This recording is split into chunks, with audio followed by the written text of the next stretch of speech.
नमस्कार, मैं अभिषेक उपाध्याय। आप देख रहे हैं टॉप सीक्रेट। एक और परीक्षा संदेह के घेरे में आ गई है। इस देश में आखिर ये हो क्या रहा है?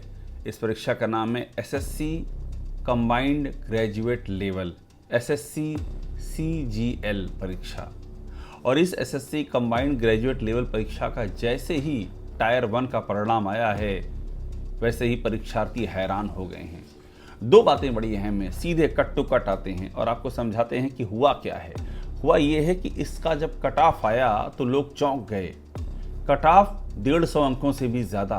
कट ऑफ इतना ज़्यादा क्यों है, ये सवाल किसी के गले के नीचे नहीं उतर रहा है। और वो इसलिए नहीं उतर रहा है क्योंकि इस बार जो पोस्ट है वो पिछली बार से 2.5 गुना ज़्यादा है। 2.5 गुना ज़्यादा जब पोस्ट है तो फिर कट ऑफ इतना ऊंचा कैसे आ सकता है? ये किसी को भी ये बात समझ में नहीं आ रही है। और ये बात कट ऑफ तक सीमित रहती तो फिर भी गनीमत थी। ये बात कट ऑफ तक सीमित ही नहीं है। कहानी और लंबी है और गहरी है। और अगली जो कहानी है वो सबको हैरान करती है। वो कहानी है सिलेक्शन टीयर 1 में जिनके सिलेक्शन हुए हैं वो आखिरकार किन सेंटरों से हैं। एक सेंटर से कितने प्रतियोगियों का सिलेक्शन कर लिया गया, एक ही सेंटर से कितनों का किया गया है। आप ये मिलाते जाइए, जो बोल रहा हूँ ये रोल नंबर मिलाते जाइए। 296, आखिरी की 3 डिजिट पढ़ रहा हूँ, 297, 295, 96, 97, 299, 302, 304, 306, 7, 8। ये क्या हो रहा है? और इस तरह के कितने एग्जाम्पल इस लिस्ट में हैं। और इसीलिए हंगामा मच गया है। सोशल मीडिया पे आप देखिए, ट्रेंड कर रहा है बाकायदा। ये ट्रेंड कर रहा है कि एसएससी एग्ज़ाम में हुआ क्या है, ये तो स्कैम है। कैसे हो सकता है कि एक सेंटर से इतने सिलेक्शन आप कर लेंगे? कैसे हो सकता है कि कट ऑफ मार्क इतना ज़्यादा चला जाएगा? और ये पहली बार नहीं हुआ है। साल 2017 में पेपर लीक हुआ है इसी एग्ज़ाम में। तब भी सवाल उठे थे कि आखिरकार ये क्या हो रहा है।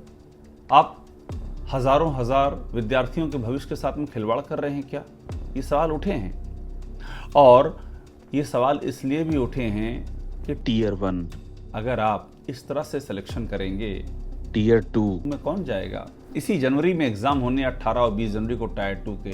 टीयर 1 में इस तरह से आप काट देंगे, इतनी ऊंची कट ऑफ मार्क ले आएंगे, टीयर 2 में फिर कितने बचेंगे? और फिर एक सेंटर वाले जाएंगे क्या टायर 2 में? एक सेंटर में जो जिस तरह से ये सामने आ रहे हैं रोल नंबर, टीयर 2 जाएंगे। ये सारे सवाल अब गहराते जा रहे हैं।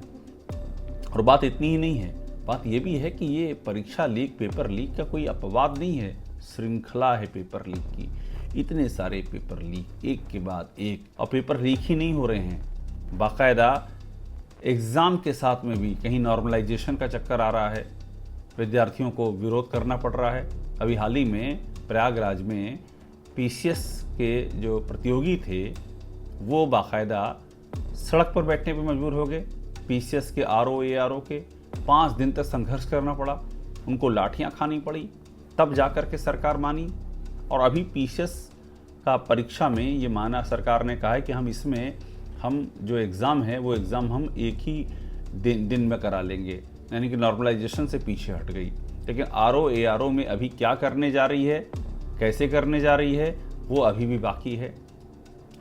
स्थिति ये है कि संजय श्रीनेत जो पीसीएस परीक्षा यूपी में होती है, उसका जो आयोग है, यूपी लोक सेवा आयोग, उसके चेयरमैन है संजय श्रीनेत। उन पर कितने आरोप लगे हैं। उनके दौर में ये जो लोक सेवा आयोग है, ये इलाहाबाद हाईकोर्ट में लिख करके मान चुका है कि पीसीएस जे की परीक्षा में धांधली हुई है।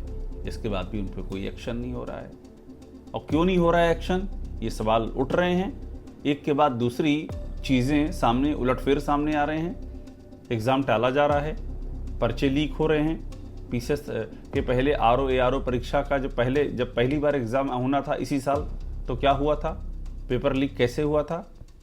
ये सब कुछ संजय श्रीनेत के ज़माने में हो रहा है, लेकिन उनके खिलाफ कोई एक्शन नहीं हो रहा है।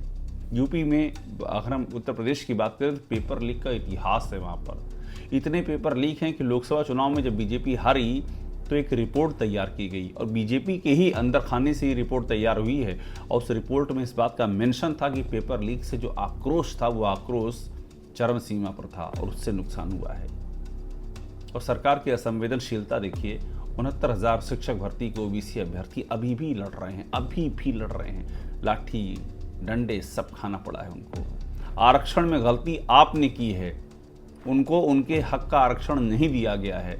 इलाहाबाद हाईकोर्ट में केस हार चुके हैं आप, उनके पक्ष में फैसला हो चुका है, इसके बाद भी ये मामला सुप्रीम कोर्ट चला गया, आप समय से न्याय नहीं दे पाए और अभी तक सरकार कोई फार्मूला ऐसा सामने ला नहीं सकी जिससे ये लगे कि आखिरकार इन ओबीसी के अभ्यर्थियों का क्या होगा। तो ये सिलसिलेवार तरीके से प्रतियोगी छात्रों के भविष्य पर डाका क्यों डाला जा रहा है? इसे डाका शब्द कहने में मुझे कोई गुरेज नहीं है, क्योंकि बार बार ये विद्यार्थी अपने हक के लिए आवाज़ उठा रहे हैं। ये तैयारी करेंगे या आंदोलन करेंगे। या आंदोलन करने के लिए अपने घर से हर महीने का गाढ़ी कमाई का जो उनको पैसा भेजा जाता है और जिसके चलते ये रह करके तैयारियां करते हैं, छोटे छोटे कमरों में एक मुश्किल ज़िंदगी जीते हैं, तो क्या ये आंदोलन करने के लिए जीते हैं? दिन रात सड़कों पर बैठेंगे, दिन रात सोशल मीडिया पे आपके खिलाफ लिखेंगे और देखेंगे कि आप क्या जवाब दे रहे हैं, या अपनी तैयारियां करेंगे? आखिरकार ये इस देश में हो क्या रहा है? तो एसएससी कंबाइंड ग्रेजुएट लेवल की परीक्षा ने एक बार फिर से यही सवाल उठा दिया है और ये सवाल हम आगे भी उठाते रहेंगे, क्योंकि ये सवाल न सिर्फ हज़ारों हज़ार छात्रों के भविष्य का है बल्कि भविष्य की उम्मीद का भी है। और अगर उम्मीद पर इस सरकारी लाल फीताशाही और भ्रष्टाचार का ग्रहण यूं ही लगता रहा तो इस देश के भविष्य से सबसे बड़ा खिलवाड़ होगा। इस टॉप सीक्रेट चैनल से बने रहिए, लाइक कीजिए, सब्सक्राइब कीजिए, बेल आइकन दबाइए। आपको यहाँ वो सारी खबरें मिलेंगी जो पर्दे के पीछे रह जाती हैं, यहाँ सामने आएंगी और सिर्फ यहीं सामने आएंगी।